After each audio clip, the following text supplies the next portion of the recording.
Good morning बच्चों। तो आज स्टार्ट करते हैं आप लोगों का हम लोग चैप्टर 3। ठीक है, चैप्टर 2 ओवर हो चुका है, उसके एग्जाम भी हो चुके हैं। तो अब नया चैप्टर शुरू करते हैं, चैप्टर 3। और चैप्टर 3 आज क्या है हमारा? ग्रेविटेशन।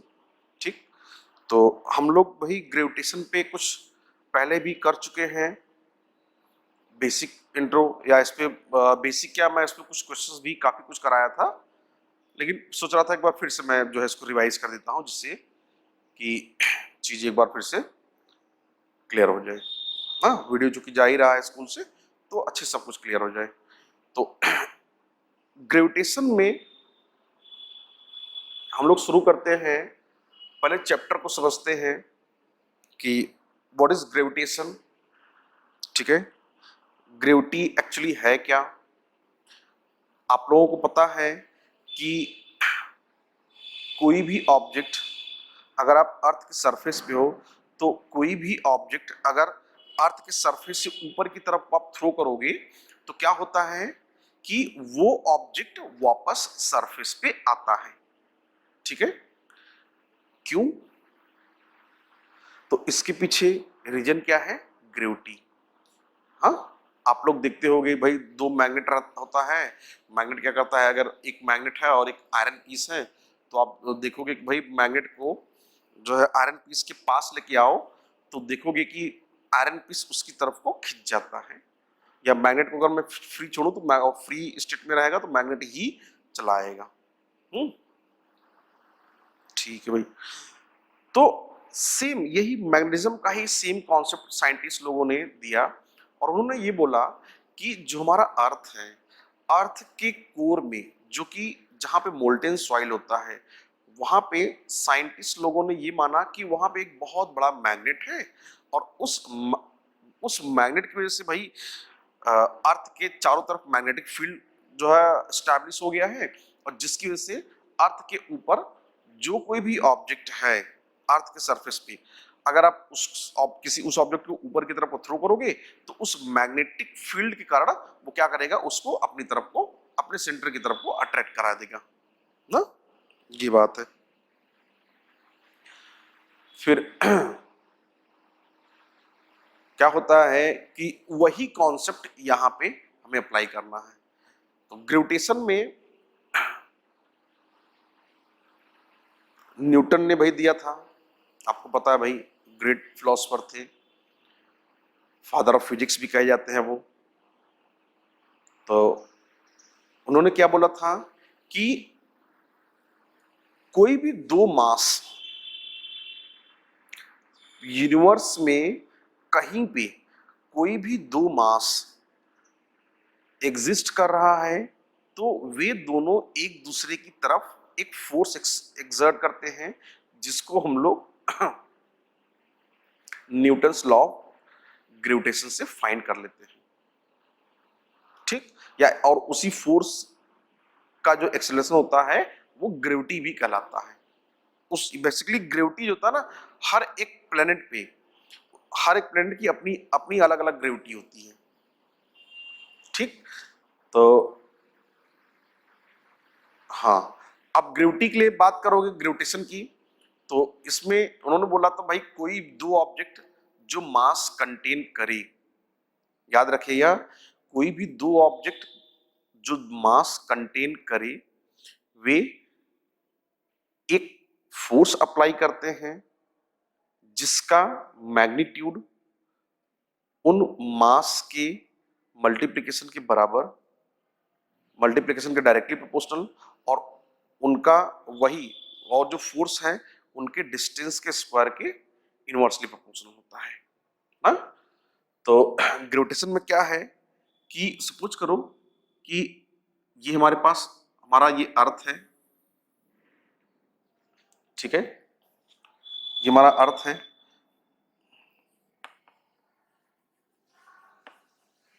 इस अर्थ पे भाई, इस अर्थ का मान लो ये हमारे पास सेंटर है, अगर मैं एक स्मॉल, ये हमारे पास कैपिटल एम मास है, मास ऑफ अर्थ, ये कोई भी ऑब्जेक्ट है स्मॉल एम, ठीक, अर्थ का ये रेडियस है आर। हाँ, अब यहां से अब चाहे ये ऑब्जेक्ट यहां हो या यहां हो, मान लो h हाइट पे ही है, कोई बात नहीं, ठीक है। तो ये अर्थ इस ऑब्जेक्ट के ऊपर क्या कराएगा, इसको नीचे की तरफ को खींचेगा।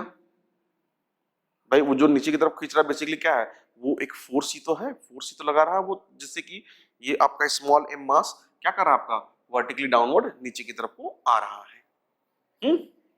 चलिए, तो कंडीशन क्या है दोनों में, कि दोनों ऑब्जेक्ट के पास मास है। ठीक, तो लिख लो इसमें, if two object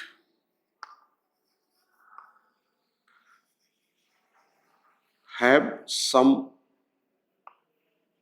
mass,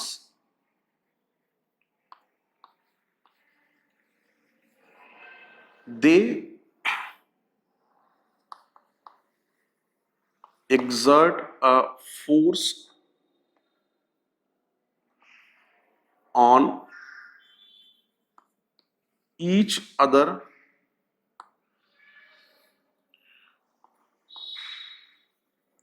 which is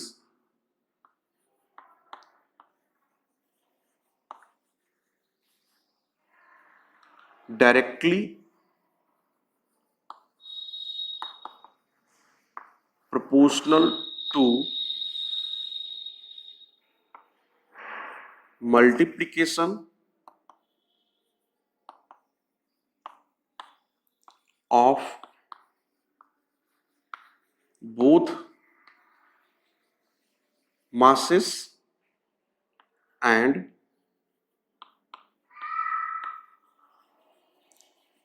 inversely proportional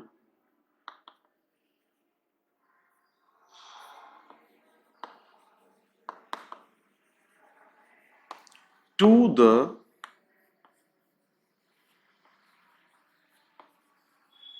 square of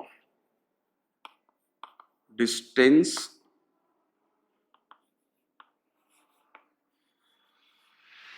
between them।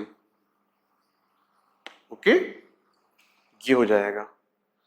अब यहां पे आप लिख सकते हो कि F is directly proportional to M1 M2, इसको इक्वेशन 1 के तौर पे लिख सकते हो आप। Similarly F is directly proportional to 1/r², ये इक्वेशन 2 के तौर पे लिख सकते हो आप। ठीक है, यही जो हमने स्टेटमेंट बनाया है, उसी स्टेटमेंट से ही हमने इस फॉर्मूले को भी लिखा है। फर्दर आप इसको कंबाइन करोगे तो M1 M2 अपॉन r², ये हो जाएगा। अब प्रोपोर्शनैलिटी लिमिट को हटाओगे तो यहाँ पे एक कांस्टेंट आएगा कैपिटल G, जिसको हम लोग यूनिवर्सल लॉ ऑफ ग्रेविटेशन के नाम से भी जानते हैं। हाँ, ग्रेविटेशनल कांस्टेंट के नाम से जानते हैं इसको। तो ये M1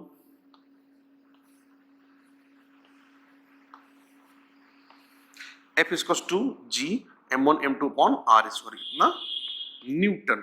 चूंकि न्यूटन ने इसको डिस्कवर किया था तो उन्हीं के रिस्पेक्ट में इसका नाम न्यूटन पड़ा। ठीक है भाई, चलिए, तो इसको आप लोग क्लास 9th, ये बेसिक चीजें हैं, इसको आप नोट करो। ठीक है, नोट कर लो, फिर आगे चले।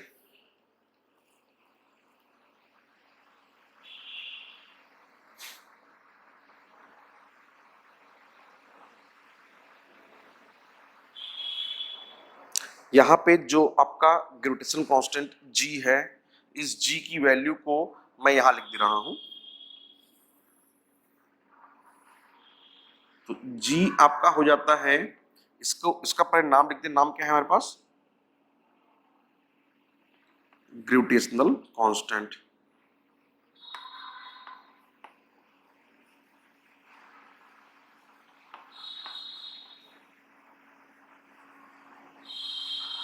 इसकी वैल्यू क्या होती है, 6.67 इंटू 10⁻11। यूनिट क्या होगा भाई इसका? यूनिट आप यहां से निकाल सकते हो, न्यूटन मीटर स्क्वायर पर kg square, newton metre square पर केजी स्क्वायर। ओके, ये है कैपिटल जी। ठीक, ओके, चलिए भाई नोट कर लीजिए, इसको नोट कर लीजिए, फिर आगे चलें।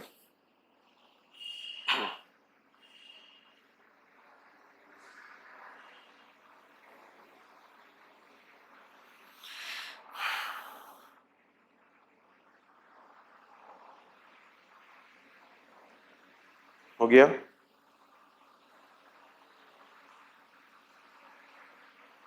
इरेज करें इसको।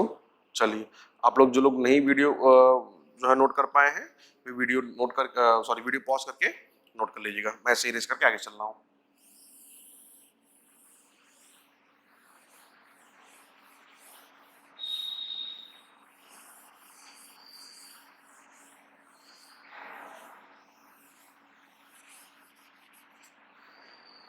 अब देखिए बेटा, इस पे अगर मैं एक क्वेश्चन कराना चाहूं तो एक छोटा सा न्यूमेरिकल कर लेते हैं, जिससे आपको भी थोड़ा अच्छा लगेगा और ये टॉपिक पूरा कंप्लीट हो जाएगा।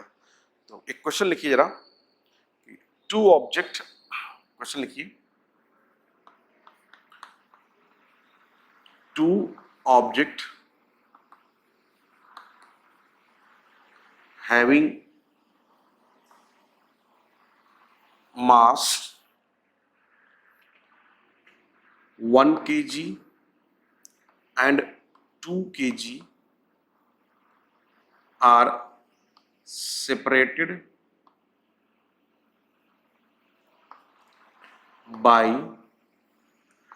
a distance of 2 meter। ठीक है, फाइंड द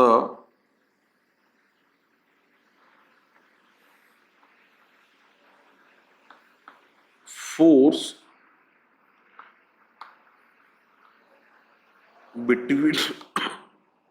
between them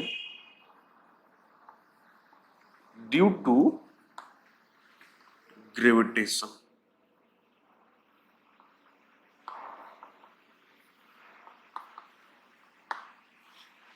ठीक है बच्चों, ओके, नोट कर लो भाई। क्वेश्चन समझ में आया? क्वेश्चन दिया गया है कि दो ऑब्जेक्ट हैं, सपोज करो एक ऑब्जेक्ट आपका ये है m1 जिसकी वैल्यू है 1 kg, एक ऑब्जेक्ट है आपका ये m2 जिसकी वैल्यू है 2 kg। ये आपस में एक दूसरे के साथ r 2 मीटर पे सेपरेटेड है। ठीक है, तो भाई ये एक दूसरे की तरफ को फोर्स लगाएंगे, ये इस तरफ को फोर्स लगाएगा, ये इस तरफ को। ये मान लो ये आपके पास 1 है, ये 2 है, तो इस पे 1 2 ये और ये 2 1 ये। 1 2 का मतलब क्या हुआ? Force on 1 due to 2 and F21 का मतलब force on 2 due to 1। Okay, तो यहां पे आप फोर्स निकालोगे, आप ही फोर्स निकालना है, फोर्स फॉर्मूला आपने अभी डिराइव किया है। ये क्या हुआ था? G m1 m2 upon r square. अब आपके पास पता होना चाहिए कि G की वैल्यू कितनी है, 6.67 10 टू द पावर -11। ये भाई ग्रेविटेशनल कांस्टेंट है, सबको नोन होना चाहिए। m की वैल्यू 1 kg दी गई है, m1 की m2 की वैल्यू 2 kg दी गई है, और r की वैल्यू कितनी दी गई है? 2 मीटर। तो 2 का स्क्वायर करेंगे आप। एक बात और समझिएगा, कभी भी फिजिक्स में जब हम सारी वैल्यूज को प्लेस करते हैं ना, तो सारी वैल्यूज हमेशा MKS सिस्टम में होनी चाहिए, ठीक, या SI सिस्टम में। MKS SI एक ही है, दोनों में दोनों होनी चाहिए। तो ये 4 हुआ, ये 2 हुआ, इसको आप सॉल्व करो, ये 4 आएगा, ये 1 जा, ये 2 जा, और इसको डिवाइड करोगे तो ये कितना आएगा, यहाँ से ये आ जाएगा 3.335 10 to the power minus 11 क्या न्यूटन।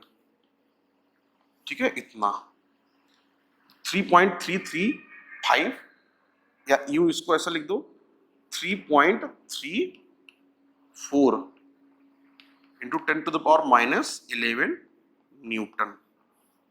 इतना फोर्स, ये बहुत वीक फोर्स है, इसलिए देखिए ये 10 पावर माइनस 11 के ऑर्डर का है, इसलिए ये हम लोगों को पता जल्दी नहीं चलता है कि हमने भाई अब दो ऑब्जेक्ट लिए हैं, ये रखे और इसके बीच में जो है फोर्स लग रहा है, तो ये बहुत कम फोर्स है। इस वजह से जो है हम लोग ग्रेविटेशनल फोर्स को वीक फोर्स की कैटेगरी में भी रखते हैं ना, as compare to electrostatic force. ठीक है बच्चे, चलो बाकी कल करते हैं, आपके लिए इतना एक टॉपिक आज बहुत है। ओके।